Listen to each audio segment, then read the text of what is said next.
Je m'appelle Mounia Medour, je suis réalisatrice. J'ai réalisé un film qui s'appelle Papicha et puis un second film qui s'appelle Ouria.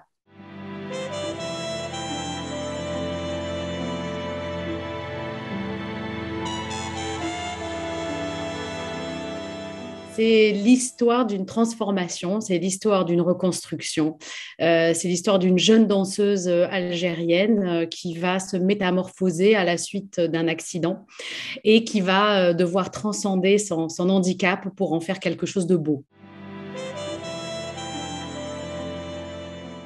Moi, je suis à la base documentariste, donc j'ai fait pas mal de documentaires, de reportages, et donc c'est vrai que le réel, c'est quelque chose qui m'inspire énormément.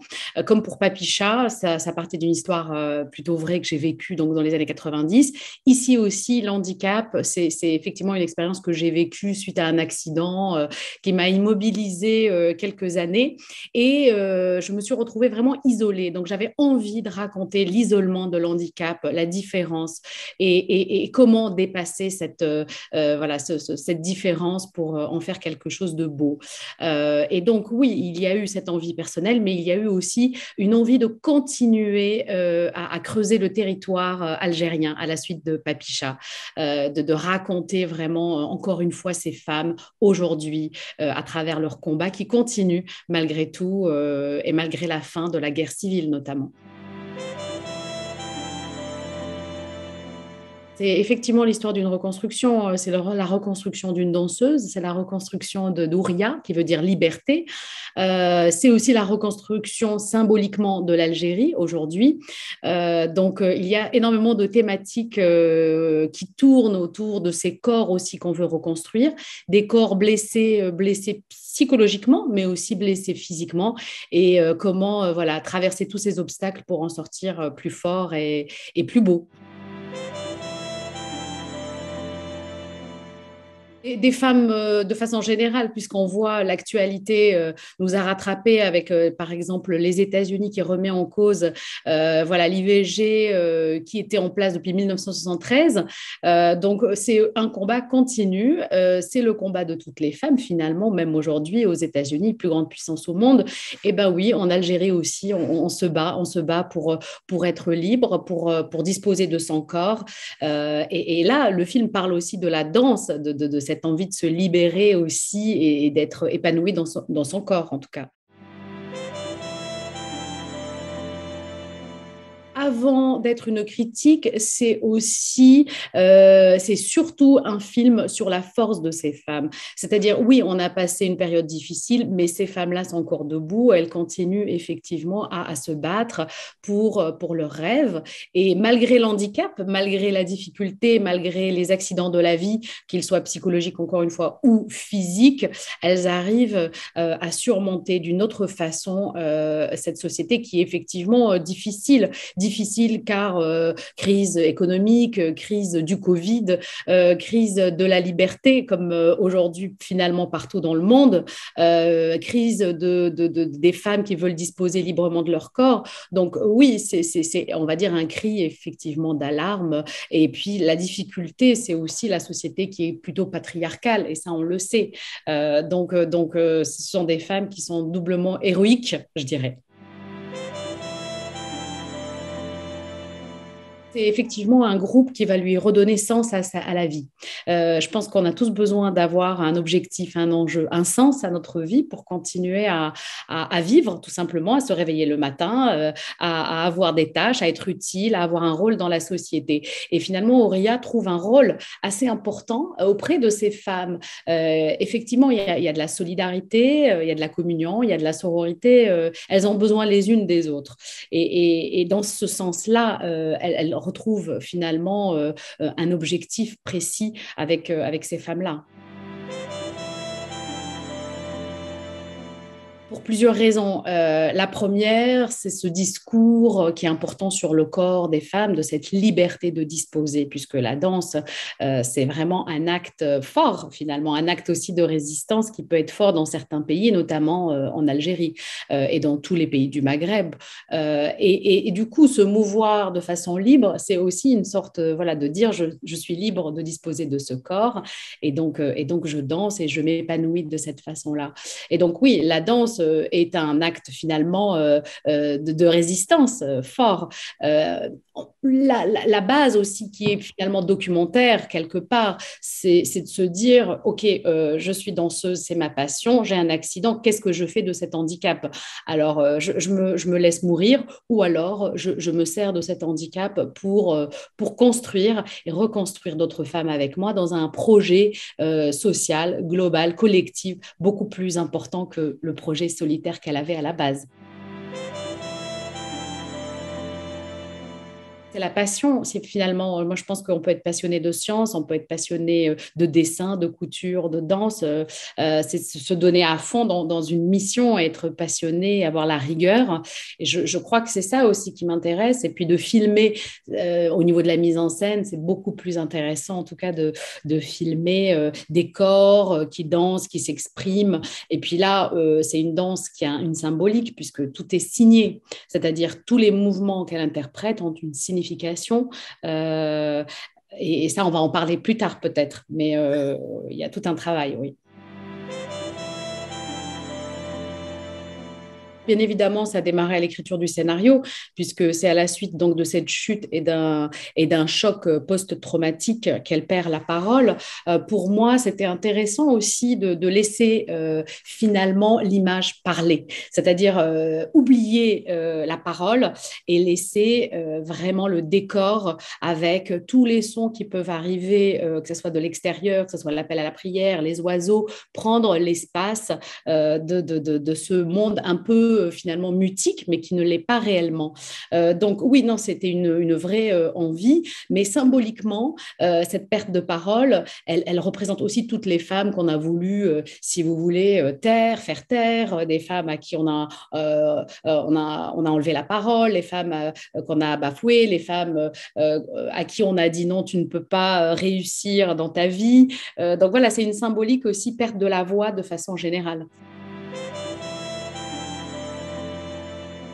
Ce qui est étonnant, c'est qu'effectivement, c'est vraiment des combats qui existent en Algérie toutes les semaines. C'est presque un sport national qui n'est pas forcément interdit, qui est toléré, mais qui n'est pas forcément interdit. Et donc, ce sont vraiment des groupes, des gens qui parient. Il y a des championnats entre villes, mais aussi entre pays, puisqu'il y a souvent des championnats qui se passent entre la Tunisie et l'Algérie. Et donc, il y a vraiment quelque chose qui est assez intéressant, paradoxalement, à l'univers des femmes aussi, puisque ce qui m'intéressait, c'était de montrer voilà, l'univers féminin avec tous ses corps, mais aussi l'univers masculin à travers ces noms de dirigeants, mais qui sont réellement véridiques, c'est-à-dire que c'est vraiment des équipes algériennes qui nomment ainsi leur bélier. On a aussi des Zidane, c'est ceux qui donnent le plus de coups de corne, les plus puissants, et c'est les plus méchants. Donc forcément, qu'on redoute. Et donc les paris sont de plus en plus élevés. Lorsqu'on a Poutine et Trump, on sait que ça va être, ça va être un combat virulent, quoi. C'est une scène qui est sur le toit d'Alger, entre ciel et mer, une terrasse qui surplombe la ville et ce corps vertical qui danse. Et j'ai toujours voulu l'isoler en fait dans l'espace et le son, c'est-à-dire que c'est quelqu'un de passionné et donc c'est quelqu'un qui vit cette passion. Et moi, j'avais envie qu'on soit avec elle tout de suite, qu'on dise aux spectateurs, voilà, c'est un personnage qui danse sur le toit d'Alger avec des sons de la ville. C'est pour situer immédiatement le cadre, le contexte.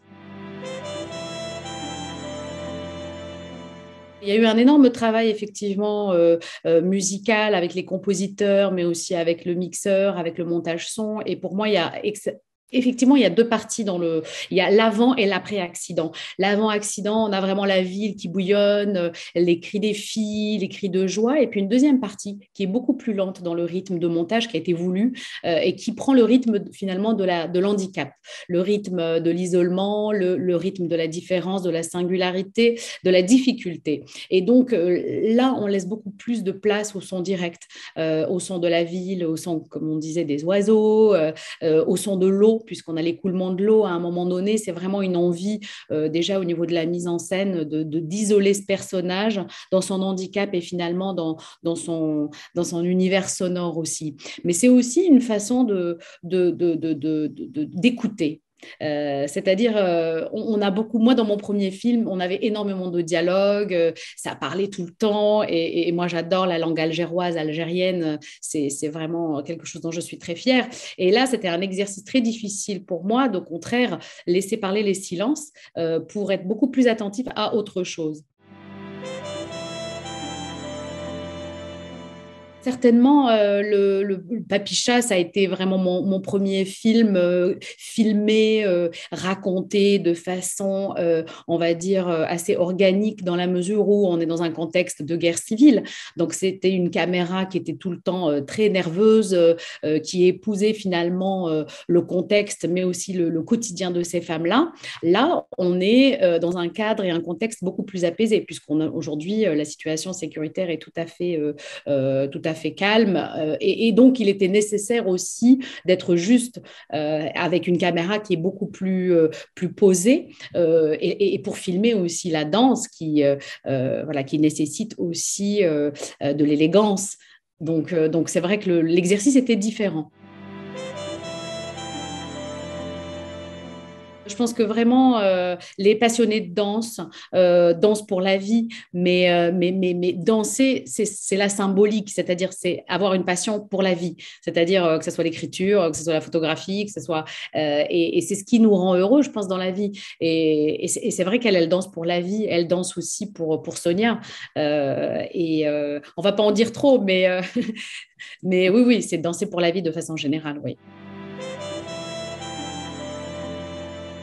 C'était une envie essentiellement des danseuses, mais aussi parce qu'on a vraiment filmé dans un vrai centre de rééducation. On avait des gens qui étaient amputés, donc on a été vraiment dans un vrai service en plein Covid, ce qui était assez délicat et compliqué pour obtenir les autorisations. Mais oui, oui, encore une fois, moi, je viens du documentaire et pour moi, c'était essentiel de tourner dans des lieux véridiques. On pouvait tourner en studio, mais pour moi, on n'avait pas la véracité de ces corps-là et puis l'énergie de ces gens-là. Donc oui, c'était tout à fait voulu. La douleur de la danse, de la perfection, elle est réelle. Et puis les corps meurtris, c'est une réalité. Donc c'est vrai qu'au début, c'est un peu difficile, mais moi, j'ai vraiment passé 2 ans dans un vrai service de rééducation suite à mon accident personnel. Du coup, c'est quelque chose que je connaissais plus ou moins. Alors, c'est une technicité particulière, mais pour moi, encore une fois, revenir au réel, au documentaire. C'est-à-dire que, en fait, les danseuses réellement en Algérie, c'est une envie aussi d'être ensemble. C'est une envie de s'épanouir à travers la danse. Les corps ne sont pas forcément à la pointe de la technique, mais ce qui était important, c'est être ensemble et danser ensemble et avoir cet acte collectif. Donc oui, bien évidemment, on a travaillé sur comment filmer la danse au départ, la danse classique avec sa rigidité, avec sa rigueur, et puis une partie sur donc l'aspect un peu percussion où on est dans quelque chose de plus nerveux avec une danse signée, donc aller chercher toute la symbolique des signes aussi. Et entre deux, il y a eu une progression, donc il y a eu un travail entre le passage de la danse classique à la danse contemporaine avec 2 autres chorégraphies alternatives, on va dire, et intermédiaires pour montrer l'évolution de la danseuse, en tout cas de Lina Coudry. Après Papicha, oui, on s'était absolument bien entendu. On avait envie de continuer à creuser ce territoire et cette mémoire algérienne. Et donc, le travail s'est déroulé extrêmement bien, avec énormément de préparation, puisqu'on a préparé pendant 1 an et demi. Il y a eu tout un travail au niveau de la langue des signes, puisqu'on a travaillé avec des associations, notamment Aris, qui nous a vraiment épaulés par rapport à la traduction des danses en langue des signes, puis après une chorégraphe qui s'appelle Ajiba Fahmi, qui a réinterprété finalement ces signes en mouvement de danse. Et donc, il y a eu un énorme travail de préparation pour Lina par rapport à la danse classique, montée sur pointe, ce qui n'est pas évident non plus, un exercice vraiment sportif difficile, et puis un travail au niveau de la chorégraphie contemporaine et l'apprentissage de la langue des signes. Et bien évidemment, le jeu et la langue. La langue donc algéroise, puisque moi, ce que j'aime bien finalement, c'est on va appeler ça un twist entre le français et l'arabe, et tout ce travail-là était passionnant en tout cas. On a eu la possibilité de tourner à Alger, bien évidemment, tous les combats de bélier, puisque ça n'existe que là-bas, ou en Tunisie ou au Maroc, mais on a vraiment tourné à Alger dans son jus, dans les vrais quartiers et sur les vrais terrains. Et on a tourné, bien évidemment, une grosse partie du film à Marseille. On a vraiment l'impression de revenir à la maison avec ce film. Et je pense que Ouria, nous, c'est ce qu'on a essayé de faire. On a essayé de raconter vraiment une histoire, on va dire, populaire, mais avec beaucoup d'exigences et beaucoup de rigueur. Et j'espère que les gens vont apprécier.